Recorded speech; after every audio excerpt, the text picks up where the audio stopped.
The Lord be with you. I'm Deacon Keith Fournier, and our first reading is taken from the book of the Acts of the Apostles.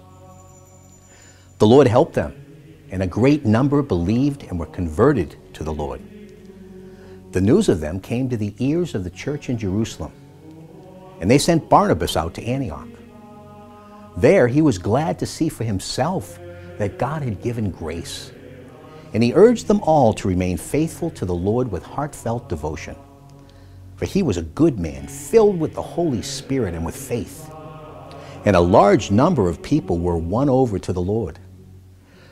Barnabas then left for Tarsus to look for Saul. And when he found him, he brought him to Antioch. And it happened that they stayed together in that church a whole year, instructing a large number of people. It was at Antioch that the disciples were first called Christians. In the church at Antioch, the following were prophets and teachers: Barnabas, Simeon called Niger, and Lucius of Cyrene, Manaen, who had been brought up with Herod the tetrarch, and Saul. One day, while they were offering worship to the Lord and keeping a fast, the Holy Spirit said, "I want Barnabas and Saul set apart for the work to which I have called them." So it was that after fasting and prayer, they laid their hands on them and sent them off.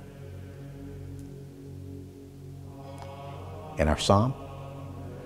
Psalm 98. Sing a new song to Yahweh, for he has performed wonders.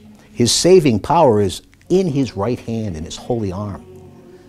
Yahweh has made known his saving power, revealed his saving justice for the nations to see, mindful of his faithful love and his constancy to the house of Israel. The whole wide world has seen the saving power of our God. Acclaim Yahweh, all the earth. Burst into shouts of joy.